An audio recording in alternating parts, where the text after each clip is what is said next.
Hello friends, welcome to my channel Vasu foods. ఈరోజు restaurant style chicken biryani ఇంట్లోనే కుక్కర్లో చాలా సింపుల్గా ఎలా ప్రిపేర్ చేసుకోవాలో చూద్దాం.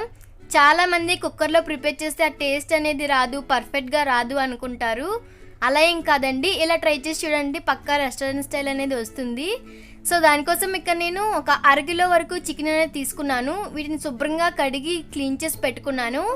ఇందులో 2 టేబుల్ స్పూన్ వరకు కారం, అలాగే ఒక 1 టేబుల్ స్పూన్ వరకు ధనియా పౌడర్, 1/2 టేబుల్ స్పూన్ వరకు పెప్పర్ పౌడర్, 2 టేబుల్ స్పూన్ వరకు అప్పుడు దించిన అల్లం వెల్లుల్లి పేస్ట్, సరిపడా సాల్ట్, అలాగే ఇప్పుడు సన్నగా కట్ చేసుకున్నటువంటి కొత్తిమీర, 2-3 పచ్చిమిర్చి చీలికలు, 1/2 కప్ వరకు పెరుగు అనేది వేస్తున్నాను. పెరుగు అనేది బాగా పుల్లగా ఉండకూడదండి.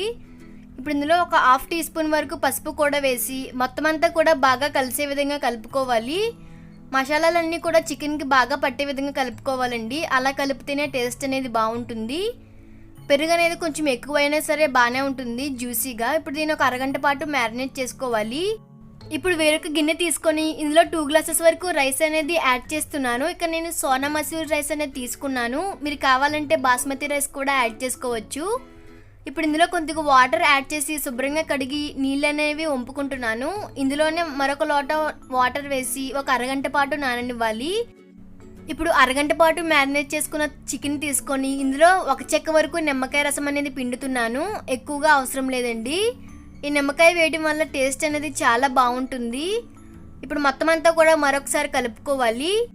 చూసారు కదా, ఇలా మొత్తం అంతా కూడా కలుపుకొని పక్కన పెట్టుకుంటున్నాను. ఈలోపు బిర్యానీలోకి వేసే మసాలాలన్నీ చూద్దాం. 2 స్టార్, ఒక బిర్యానీ ఆకు, 4-5 లవంగాలు, 2 యాలకులు, 2 ఇంచుల దాల్చిన చెక్క, ఒక అనాస పువ్వు, 1 ఇంచు జాజికాయ, ఒక మరాఠీ ముగ్గ అనేది వేస్తున్నానండి. ఇప్పుడు స్టవ్ ఆన్ చేసుకొని కుక్కర్ పెట్టుకోవాలి. 2 టేబుల్ స్పూన్ వరకు నెయ్యి, అలాగే 2 టేబుల్ స్పూన్ వరకు ఆయిల్ అనేది హీట్ చేస్తున్నాను.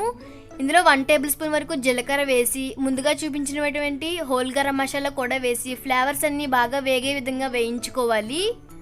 ఇవి కొంచెం వేగిన తర్వాత 2 మీడియం సైజ్ ఉల్లిపాయలు అనేవి సన్నగా కట్ చేసుకొని యాడ్ చేసుకుంటున్నాను. ఇవి కొంచెం వేగిన తర్వాత ఇందులో 2-3 పచ్చిమిర్చి చిలుకలు కూడా యాడ్ చేస్తున్నాను. ఇవి కూడా బాగా వేగేంత వరకు వేయించుకోవాలి. ఉల్లిపాయలు అనేవి చూసారు కదా, ఈ విధంగా గోల్డెన్ బ్రౌన్ కలర్ వచ్చేంత వరకు వేయించుకోవాలి. ఇప్పుడు ఇందులో ఒక అరగంట పాటు మ్యారినేట్ చేసుకున్నటువంటి చికెన్ అనేది యాడ్ చేస్తున్నాను. చికెన్ వేసిన తర్వాత ఫ్లేమ్ని మీడియం ఫ్లేమ్కి అడ్జస్ట్ చేసుకొని మొత్తం అంతా కూడా కొంచెం బాగా ఫ్రై అయ్యేంత వరకు వేయించుకోవాలి. అలా అయితే చికెన్లో ఉన్నటువంటి వాటర్ అనేది కూడా బయటకు వస్తుందండి. చూసారు కదా, ఒక 5 నిమిషాలు వేయించిన తర్వాత ఇందులో ముందుగా నానబెట్టుకున్నటువంటి రైస్ అనేది యాడ్ చేస్తున్నాను. రైస్ యాడ్ చేసేటప్పుడు వాటర్ అనేది ఉండకూడదండి, మొత్తం అంతా కూడా వాటర్ వంపుకొని యాడ్ చేసుకోవాలి. ఇప్పుడు రైస్ అనేది ఎక్కడ విరగకుండా స్లోగా కలుపుకోవాలి. అలా అయితేనే బిర్యానీ అనేది బాగుంటుందండి. చూసారు కదా, ఈ విధంగా మొత్తం అంతా కూడా కలుపుకున్న తర్వాత ఇప్పుడు వాటర్ అనేది యాడ్ చేస్తున్నాను. 2 గ్లాసులు రైస్ తీసుకున్నాను కదా, సో దీంట్లో 2.5 గ్లాసుల వరకు వాటర్ అనేది తీసుకుంటున్నాను. ఇప్పుడు సరిపడా సాల్ట్ యాడ్ చేసి అలాగే ఒక గుప్పెడు సన్నగా కట్ చేసిన కొత్తిమీర, అలాగే ఒక గుప్పెడు సన్నగా కట్ చేసిన పుదీనా కూడా వేసి మొత్తం అంతా కూడా ఒకసారి కలుపుకుంటున్నాను.